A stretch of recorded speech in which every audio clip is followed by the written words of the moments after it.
Si vas a ponerte celoso cada vez que salgo, simplemente vete, dijo ella antes de su viaje de chicas a Cancún con 2 tipos de su gimnasio. Le dije, disfruta tu viaje, y la dejé ir. Empaqué todo mientras ella estaba en Cancún. Mi nota, seguí tu consejo. Volvió a casa y llamó llorando. Yo ya estaba en una cita. La maleta estaba abierta sobre nuestra cama, un agujero negro tragándose encajes y satén. Observé desde la puerta cómo Sofía doblaba una blusa negra transparente que nunca antes había visto. La habitación olía a su perfume, a una partida inminente. ¿Estás segura de que solo son Ximena y Laura? Pregunté. Mi voz era tranquila. Un último punto de control, no una acusación. Ella no levantó la vista. Por 10ª vez, sí. Es un viaje de chicas. Cancún. Ya conoces el plan. Lo conozco. También sé que Marcos y Javier de tu gimnasio vuelan mañana para un fin de semana de chicos. Mismo hotel. Curiosa coincidencia. Sus manos se detuvieron por una fracción de segundo. Luego reanudó el empaque, sus movimientos más bruscos. ¿Y qué? Cancún es un lugar enorme, Alejandro. Somos todos adultos. Podríamos saludarlos si nos los encontramos. Encontrárselos parece estadísticamente probable, dado el chat grupal que olvidaste dejar abierto en tu iPad, mantuve mi tono nivelado, observador. Ese en el que Javier dijo, no puedo esperar a verte, Sophie, y Marcos envió el emoji de la champaña. Eso la hizo girarse. Su rostro era una obra maestra de exasperación herida. ¿Revisaste mi iPad? Lo dejaste en el sofá. La notificación apareció. No busqué nada. Se descubrió sola. Me apoyé en el marco de la puerta, cruzando los brazos. Simplemente no se siente bien, Sofía. Un viaje de chicas donde tus 2 principales compañeros de gimnasio casualmente están allí, solos. Sus novias no van. Es una dinámica extraña. Se siente irrespetuoso. Ella suspiró, un sonido de sufrimiento prolongado que había perfeccionado. Puso los ojos en blanco hacia el techo como si buscara paciencia divina para mi estupidez.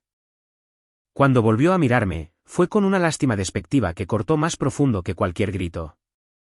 ¿Ves? Dijo, su voz goteando con descendencia. A esto es exactamente a lo que me refiero. Me estás asfixiando, Alejandro. Oyes hablar de un amigo y tu mente inmediatamente se va al peor y más posesivo lugar. No confías en mí. No se trata de confianza. Se trata de respeto y de apariencias. ¿Apariencias? Soltó una risa corta y sin humor. ¿Eres mi novio o mi gerente de relaciones públicas? No puedo vivir mi vida preocupada por tus apariencias. Hizo comillas en el aire con la palabra como si fuera una enfermedad. Se volvió hacia la maleta, arrojando la blusa transparente con finalidad. Necesito espacio para respirar, para divertirme sin un chaperón en mi cabeza. Si vas a ponerte celoso cada vez que salgo y me divierto con amigos, simplemente vete. Las palabras quedaron suspendidas en el aire. No fueron escupidas con rabia. Fueron entregadas fríamente, una opción quirúrgica presentada. Simplemente vete. No deberíamos hablar o, estás exagerando. La opción nuclear. La cláusula de descarte.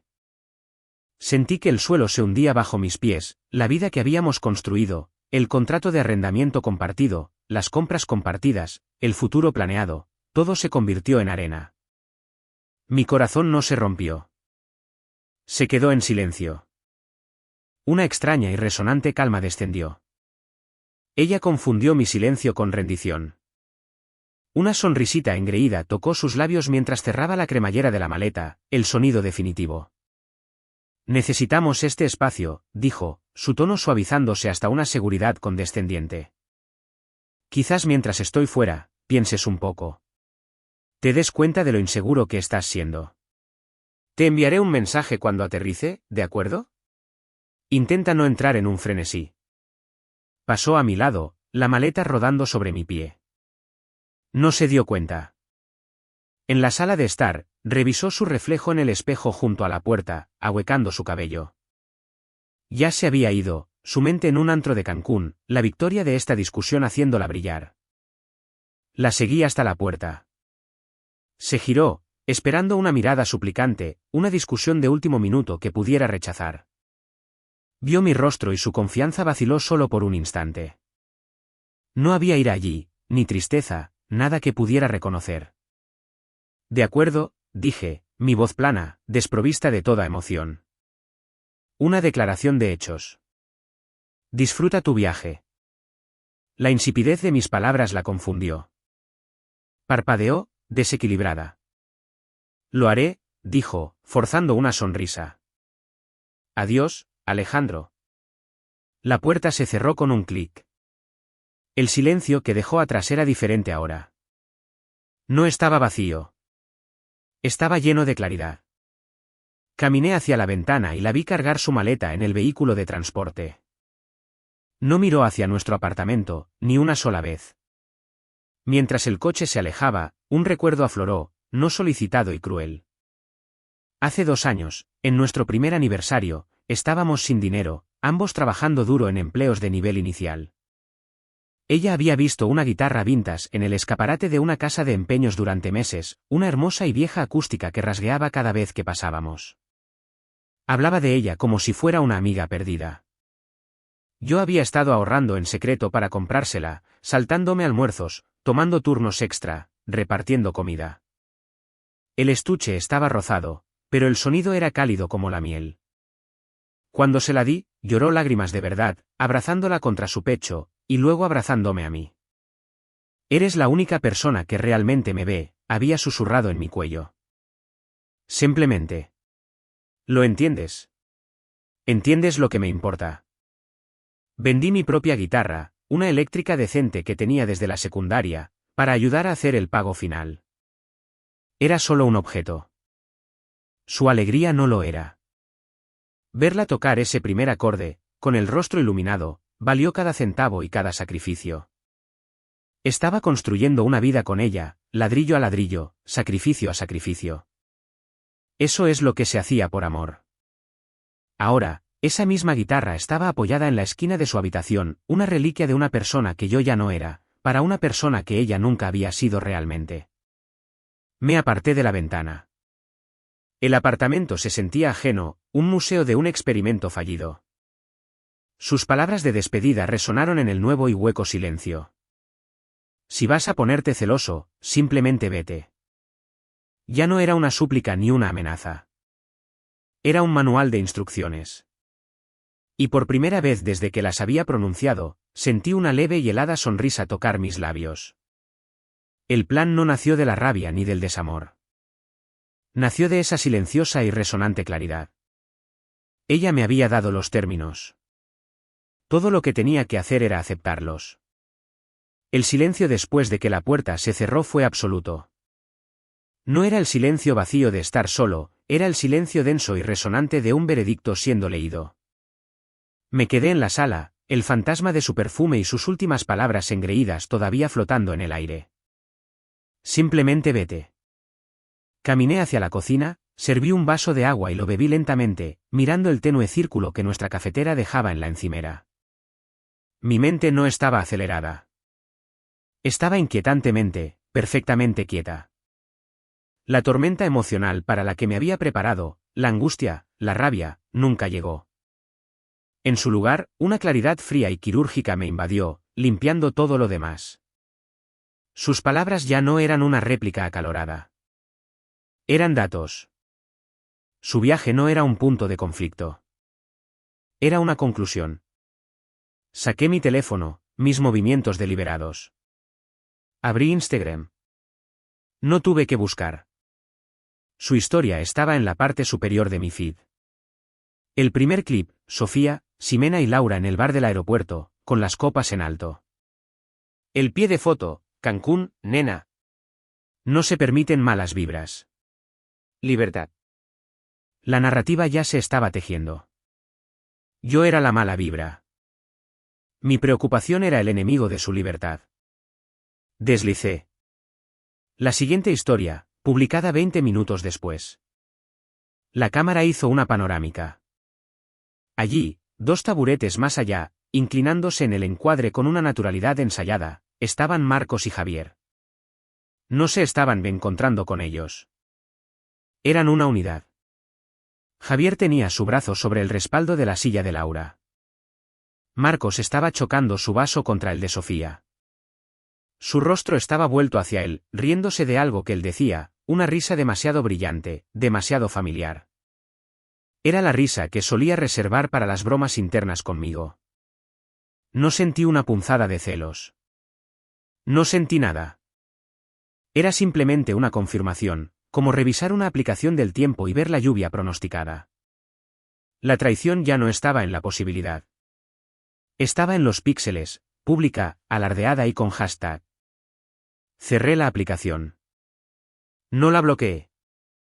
Todavía no. La evidencia tenía cierta utilidad. El amor que había sentido por ella no se hizo añicos. Ni siquiera dolió. Simplemente se evaporó. En su lugar había un vasto y tranquilo vacío. Y en ese vacío, una única e inquebrantable directiva, sigue sus instrucciones. El plan se formuló no como una fantasía de venganza, sino como un rompecabezas logístico, un problema a resolver con eficiencia y finalidad. Empecé en el dormitorio. Saqué mi vieja bolsa de lona y una pila de cajas de mudanza del armario, restos de nuestra última mudanza. Trabajé metódicamente, sin prisa. Esto no era una huida frenética, era un éxodo sistemático. Mi ropa salió de la cómoda, del armario. Dejé las perchas. Tomé cada libro de las estanterías, mis libros, los que tenían mi nombre garabateado en el interior desde la universidad. Tomé la foto enmarcada de mis padres, la pequeña escultura de bronce que mi abuelo había hecho, la manta de lana de mi cama de la infancia. Empaqué mi caja de herramientas, mi cuchillo de chef favorito, los auriculares caros que ella siempre tomaba prestados y estiraba. Me trasladé a la sala.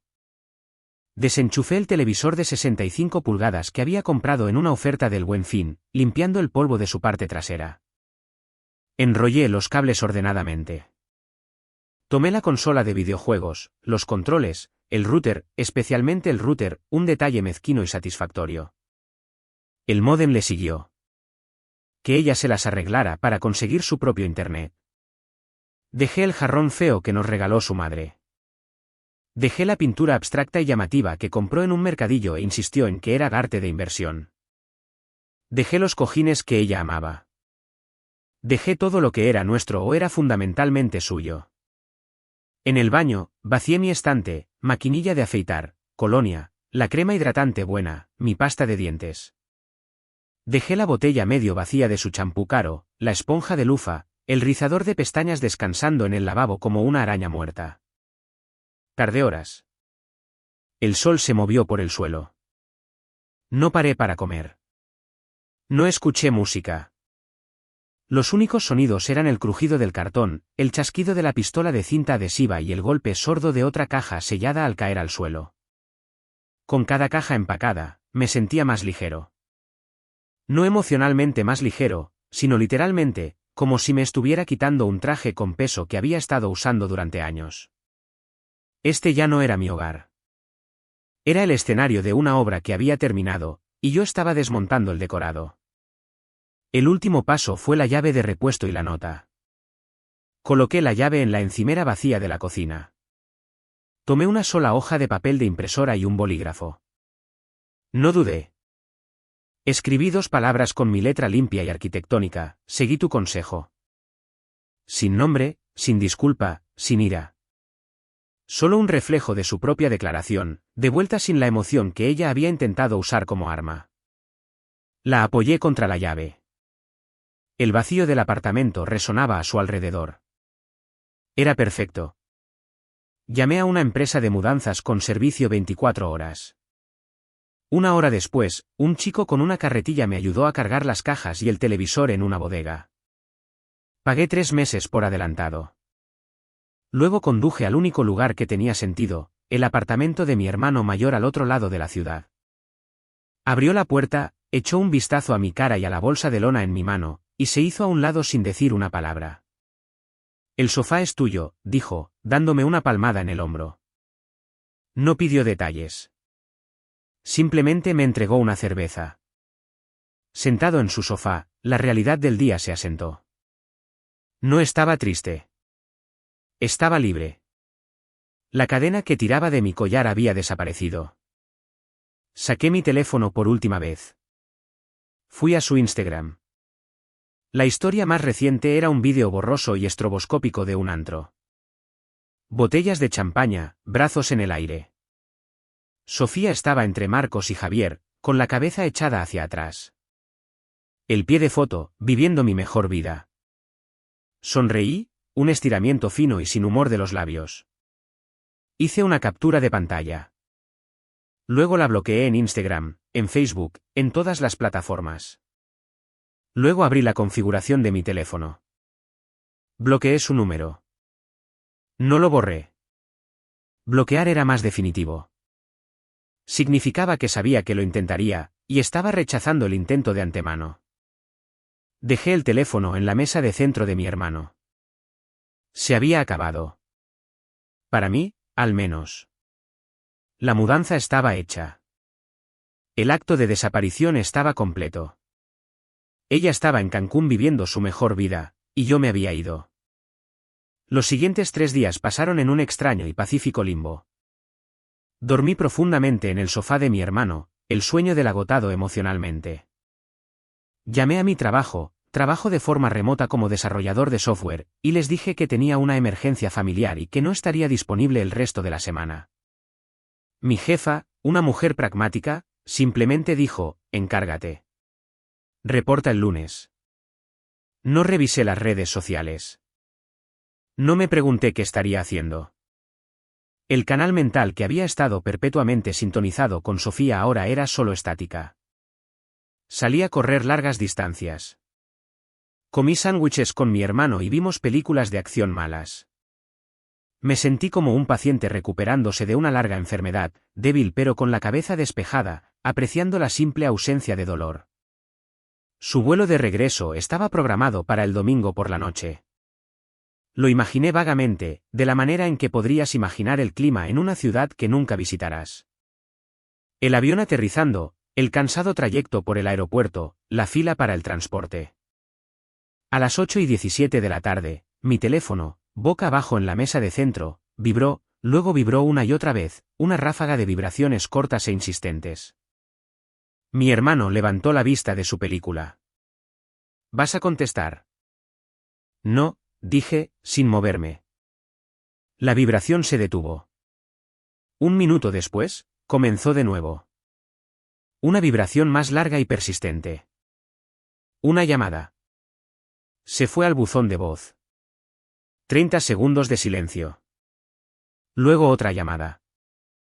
Suspiré, tomé el teléfono. La pantalla mostraba número desconocido. Una calma fría y consciente se apoderó de mí. Acepté la llamada y la puse en altavoz, dejando el teléfono de nuevo en la mesa. Silencié mi lado. ¿Alejandro? Alejandro, ¿estás ahí? Su voz era aguda, teñida de pánico e indignación. No era la voz de alguien que me extrañaba. Era la voz de alguien que había abierto un armario y lo había encontrado vacío. ¿Hola? Contesta. Maldita sea. Hubo un sonido de forcejeo, un golpe. No hay luz. ¿Por qué no hay luz? Y el internet no funciona. Alejandro, esto no es gracioso. ¿Dónde están todas mis cosas? ¿Mi televisor? No puedes simplemente hacer esto. Un instante de silencio. Podía oír su respiración, agitada. El buzón de voz pitó y la llamada se desconectó. Mi hermano levantó una ceja. La trama se complica. Yo solo negué con la cabeza. El teléfono vibró de nuevo. Un mensaje de texto de un número desconocido diferente. Desconocido, Alejandro, soy yo. ¿Qué demonios? Llego a casa a un apartamento a oscuras y la mitad de mis cosas han desaparecido. Esto es una locura. Tienes que llamarme ahora mismo. Necesitamos hablar de esto como adultos. Borré el mensaje. Otra vibración, 5 minutos después. Desconocido, en serio, Alejandro, estoy preocupada por ti. Esto es tan extremo. ¿Estás teniendo un colapso mental? ¿Dónde te estás quedando? Podemos resolver esto. Solo llámame. El cambio había comenzado. La ira se deslizaba hacia una crítica disfrazada de preocupación. La imaginé de pie en el apartamento a oscuras, la realidad del espacio vacío, el vacío literal y metafórico, empezando a calar. El televisor que veía todas las noches, desaparecido. El router que la conectaba con su mundo, desaparecido. La reconfortante y dada por sentada presencia de mis cosas que llenaban la vida que ella curaba, desaparecida. Me fui a la cama. Por la mañana, había 3 llamadas perdidas más de números desconocidos y una nueva serie de mensajes de texto. Desconocido, Alejandro, por favor. Estoy sentada en el suelo y simplemente estoy asustada. Por favor, solo devuélveme la llamada. Cometí un error. ¿De acuerdo? El viaje fue un error. No fue lo que piensas. Marcos y Javier son solo amigos. Solo pasamos el rato todos en grupo. Desconocido, siento haber dicho que te fueras. Estaba estresada por el viaje. Ya sabes cómo me pongo. No lo decía en serio. Desconocido, por favor, cariño. Solo habla conmigo. La palabra cariño se sentía como un fósil, una reliquia de un lenguaje muerto. No provocó nada. El último mensaje de la mañana vino de un número que reconocí, el de su hermana, Mía. Mía, Alejandro. ¿Qué te pasa? Sofía está destrozada. Llegó a casa y se encontró una pesadilla. No puedes simplemente abandonar a alguien así. Necesitaba un poco de espacio para respirar y tú te vuelves completamente psicópata. Sé un hombre y arregla esto. Llámale. Me quedé mirando el mensaje. La defensora enviada para hacerme sentir culpable. La narrativa ya se estaba tejiendo para su familia. Pobre Sofía, su excontrolador tuvo un colapso mental y le robó. No respondí. Bloqueé el número de Mía también. El karma no fue una explosión dramática. Fue una lenta y profunda toma de conciencia.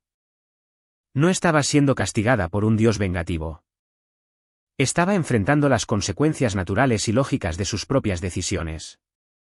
Le había dicho a su pareja con la que vivía que se fuera, y él lo había hecho, a fondo. Se había ido de viaje alardeando de su libertad con otros hombres, y había regresado a la libertad de un apartamento vacío.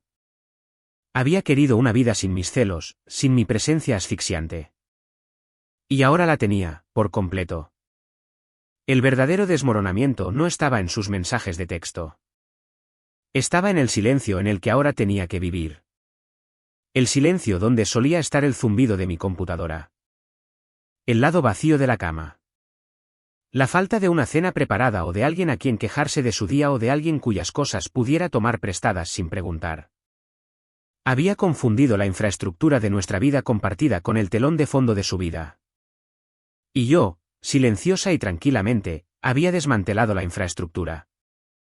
Me levanté, me duché y me vestí con ropa limpia. Tenía un tipo diferente de logística que atender.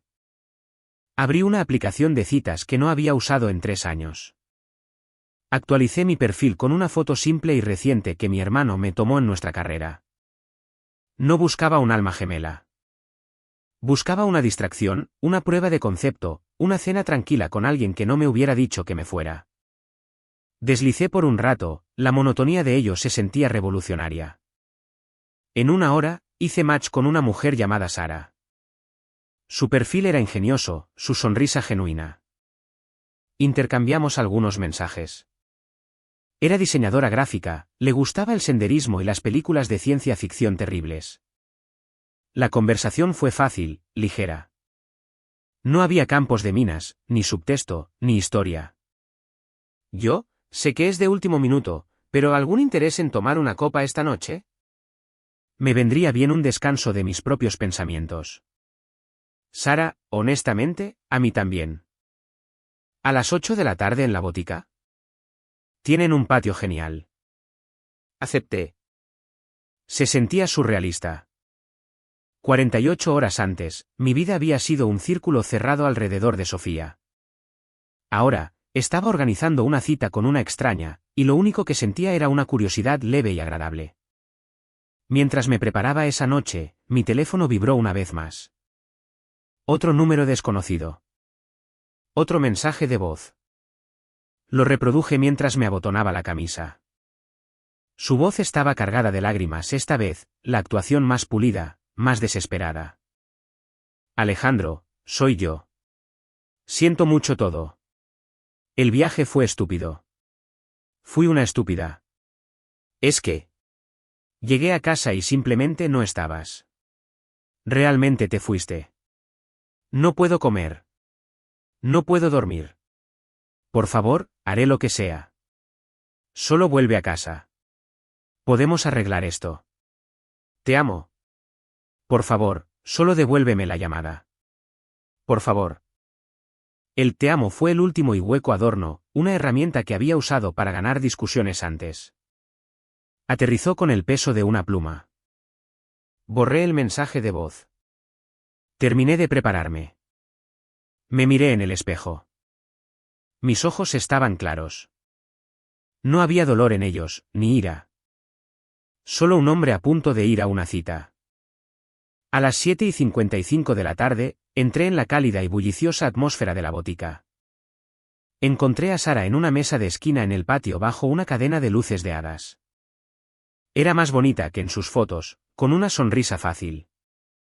Nos saludamos. La conversación fluyó desde el primer minuto. Mi teléfono, sobre la mesa junto a mi bebida, vibró. La pantalla se iluminó, número desconocido.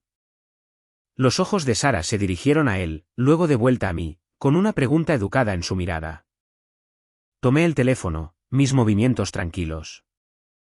Apreté el botón lateral, silenciándolo. Puse la pantalla boca abajo sobre la mesa de madera con un golpe suave y definitivo. Volví a mirar a Sara, mi disculpa genuina pero sin relación con la llamada. Perdona por eso. ¿Dónde estábamos? Decías que la secuela es en realidad mejor que la original, y esa es una opinión que necesito que defiendas absolutamente. Ella se rió, y nos sumergimos de nuevo en la conversación. El teléfono vibró una vez más, una débil vibración contra la madera. No me inmuté. No miré. Ya me había ido. La cita con Sara fue una revelación en su normalidad. No hubo intercambio de pesadas cargas, ni pruebas encubiertas, ni análisis de cada palabra en busca de significados ocultos. Hablamos de películas, de nuestras respectivas profesiones creativas pero desordenadas, y de nuestro odio mutuo por el cilantro. Fue ligero, atractivo y profundamente pacífico. Cuando la acompañé a su coche y compartimos un breve y prometedor beso de buenas noches, sentí un destello de algo que no había sentido en años, anticipación sin complicaciones. La vibración de mi teléfono cuando subí a mi propio coche fue como un insecto contra el cristal de una ventana, molesto, irrelevante. Conduje de vuelta a casa de mi hermano, con las luces de la ciudad borrosas a mi lado.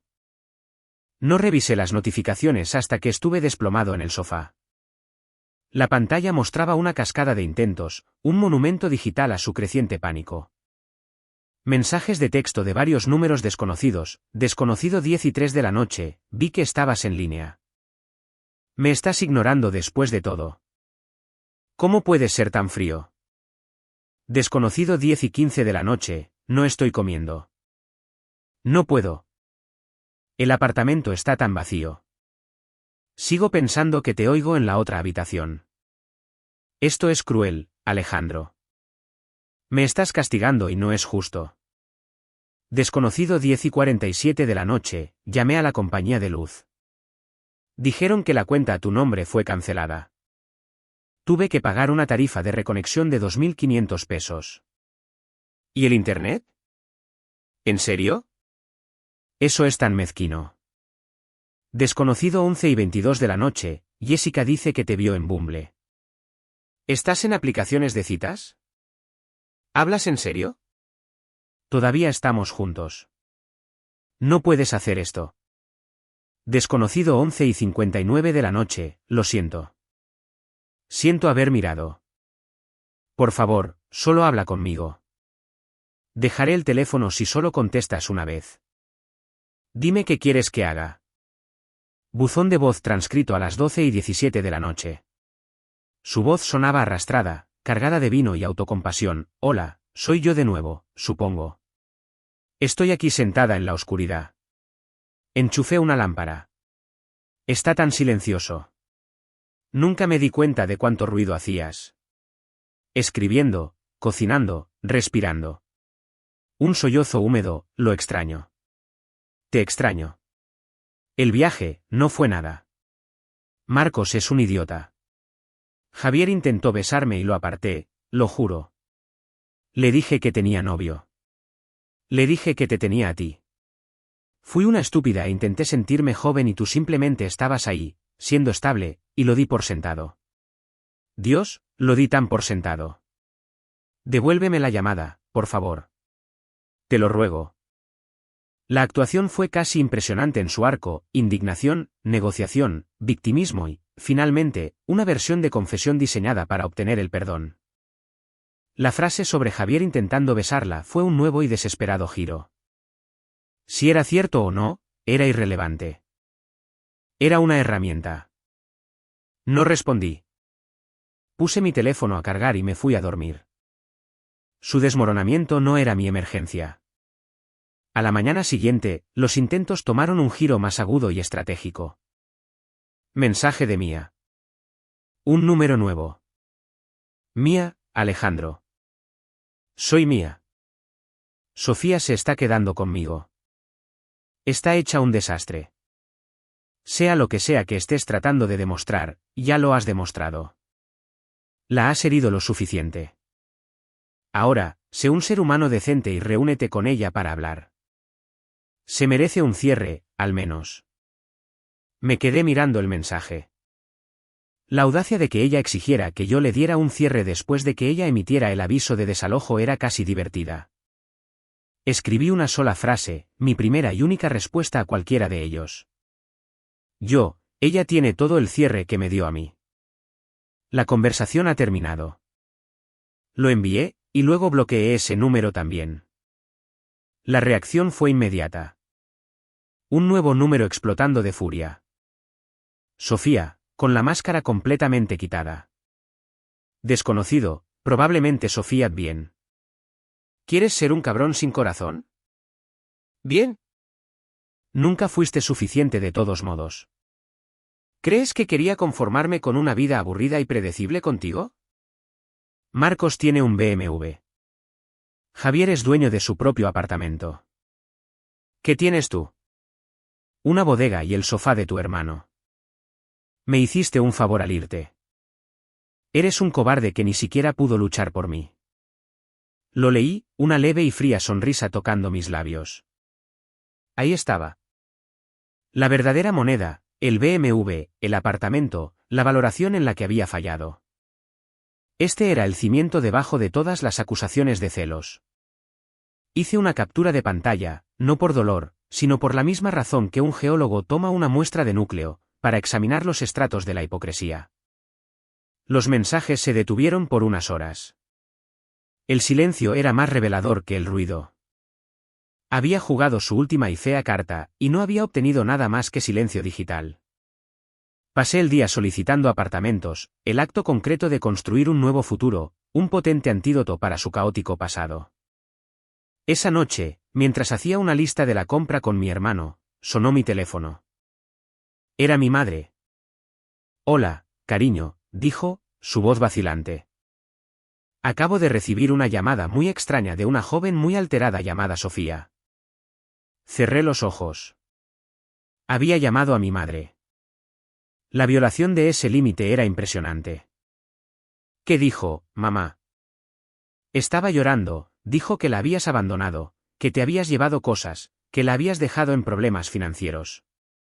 Dijo que estabas teniendo una crisis mental y que la familia necesitaba intervenir. Sonaba desesperada, Alejandro, y no del todo sincera. ¿Qué está pasando? Sentí una oleada de ira protectora, no por mí, sino por mi madre siendo arrastrada a esto. Le di la versión abreviada y fáctica. Me dijo que me fuera si tenía un problema con que ella fuera a Cancún con otros 2 hombres. Tuve un problema, así que me fui. Eso es todo. Está enfrentando las consecuencias de sus propias palabras y decisiones. Por favor, bloquea su número. Mi madre, bendita sea, guardó silencio por un momento. Luego dijo, bueno, pues asunto zanjado. Haré el famoso estofado de tu padre este fin de semana. Trae a una amiga si quieres. El mensaje era claro, te creemos. Tu vida es tuya. Era el único refuerzo que necesitaba. El último intento llegó el viernes por la noche.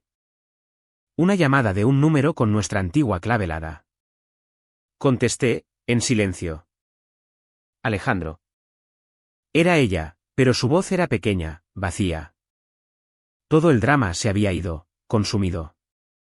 Lo que quedaba sonaba a derrota. Yo. Recibí tu nota. ¿Seguí tu consejo? Dejó escapar un suspiro tembloroso. ¿Eso es todo? Después de 3 años, era todo lo que se requería, dije, mi voz tranquila. Era la primera vez que hablaba con ella desde, disfruta tu viaje. Voy a perder mi apartamento, susurró. No puedo pagar el alquiler sola. Mi historial crediticio no es lo suficientemente bueno para calificar. Tengo que irme en 2 semanas. No dije nada. El silencio se alargó. ¿No vas a decir nada?, suplicó, una chispa de su vieja irritación brillando. ¿No lo sientes? Ni un poco. Esa era la pregunta a la que había estado tratando de llegar. La exigencia de participación emocional en su caída. La necesidad de que yo me sintiera mal para que ella pudiera sentirse absuelta. No, dije, la palabra limpia y simple como una piedra. Un sonido ahogado vino de su lado, no del todo un sollozo, el sonido de una puerta final cerrándose. ¿Quién eres?, preguntó, no con ira, sino con un genuino y desconcertado horror. El tipo que siguió tu consejo, dije. Adiós, Sofía. Colgué. No bloqueé el número. No volvería a llamar. 2 semanas después, Sara y yo estábamos en un brunch dominical. Habíamos salido 3 veces. Era fácil. Era divertido. Había firmado un contrato de arrendamiento para un apartamento soleado de una habitación con vistas al parque, y me mudaba la semana siguiente. Mi vida era una página en blanco, y estaba disfrutando el proceso de dibujarla. Estábamos en la esquina Florida, un lugar popular conocido por sus gofres y largas esperas. Tuvimos suerte con una mesa en el patio. Sara estaba en medio de una historia sobre una desastrosa reunión con un cliente, usando un tenedor para dramatizar, y yo me reía genuinamente cuando sentí el cambio en la atmósfera. Una sombra cayó sobre nuestra mesa. Levanté la vista.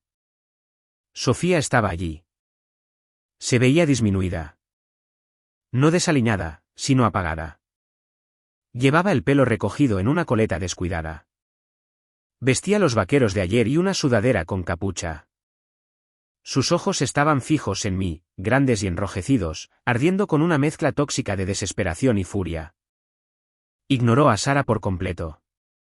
Alejandro. Su voz era plana, una exigencia.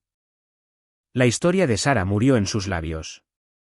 Miró de Sofía a mí, su expresión educadamente curiosa. Sofía, dije, asintiendo. Mi voz era la misma que usaría si hubiera visto a un conocido al otro lado de la habitación. Me volví hacia Sara. Sara, esta es Sofía. Sofía, Sara. La presentación educada y normal fue una granada psicológica. Sofía se estremeció. Sus ojos finalmente se posaron en Sara, observando su sonrisa fácil, su mano descansando casualmente cerca de la mía en la mesa. Vio la jarra de mimosa compartida, el cómodo silencio que acabábamos de ocupar. Tenemos que hablar, dijo Sofía, su mirada volviendo bruscamente hacia mí. La orden estaba allí, pero era frágil. Ahora. Es importante. Ya hemos dicho todo lo que había que decir, respondí, tomando mi café. Bebí un sorbo. Todavía estaba caliente. Me dejaste sin nada, siseó, subiendo el volumen. Algunas personas en las mesas cercanas se giraron a mirar. Me abandonaste por completo. Me robaste. Arruinaste mi vida. Tengo que volver a vivir con mi madre. ¿Entiendes eso? Por tu pequeño numerito. Sara se movió ligeramente. Le di una pequeña sonrisa de disculpa que decía, esto terminará en un minuto. Volví a mirar a Sofía. Dejé mi taza. Hablé con calma, claramente para el patio y para ella. Me dijiste que me fuera si tenía un problema. Tuve un problema, así que me fui. Tomé lo que era mío. Dejé lo que era tuyo. El contrato de arrendamiento estaba a nombre de ambos. Que no puedas pagarlo es una realidad financiera, no un castigo. Incliné la cabeza. Obtuviste exactamente lo que pediste. Simplemente no te gustó cómo se veía. Su rostro se contorsionó. Las lágrimas que brotaron ahora eran pura rabia frustrada. Se suponía que debías luchar por mí. Exclamó ahogada. Cuando dije, vete, se suponía que debías rogarme que me quedara. Eso es lo que haces cuando amas a alguien. Ahí estaba. El núcleo del guión que me había negado a seguir.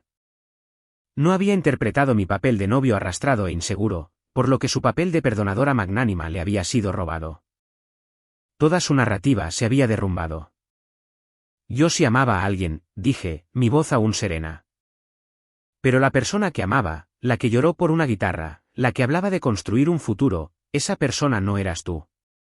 Ella era una historia que me contaste. La verdadera tú me dijo que me fuera. Así que escuché a la verdadera tú. Me miró fijamente, con la boca ligeramente abierta, buscando un arma y no encontrando ninguna. Los insultos, la culpa, las lágrimas, nada de eso podía tocar la fortaleza tranquila y fáctica que ahora ocupaba. Sus ojos se dirigieron de nuevo a Sara, que observaba con un interés distante, casi analítico, y luego de vuelta a mi rostro, buscando una grieta de dolor, de afecto persistente. No encontró nada más que una indiferencia educada e implacable. La lucha se desvaneció de sus hombros. El espectáculo público se estaba agriando a su alrededor, y ella era la única de pie en él. Yo solo era un hombre en un brunch siendo acosado por su ex inestable. ¿Así que eso es todo? Susurró, la última brasa de esperanza muriendo. Eso es todo, confirmé. Tomé el menú, aunque lo conocía de memoria. Me volví hacia Sara, mi voz se calentó, regresando a nuestro mundo. Perdona por eso. Como decía, el gofre de caramelo salado es legendario, pero es un compromiso. Las bayas podrían ser una jugada más inteligente. No estaba desestimando a Sofía. Simplemente estaba reanudando mi vida. Ella había dejado de ser una característica relevante en ella. Por un largo segundo, permaneció de pie allí, una estatua de la derrota en una bulliciosa escena de patio. Luego, sin otra palabra, se dio la vuelta y se alejó, con los hombros encorvados contra la mañana soleada. No la vi irse. No le di explicaciones a Sara. Sara, para su crédito, no preguntó. Simplemente se estiró, apretó mi mano brevemente y dijo, las vallas son siempre la jugada más inteligente, pero ¿desde cuándo somos inteligentes? Vivamos peligrosamente. Yo digo que pidamos el de caramelo, me reí, el sonido real y sin forzar. Pedimos el gofre.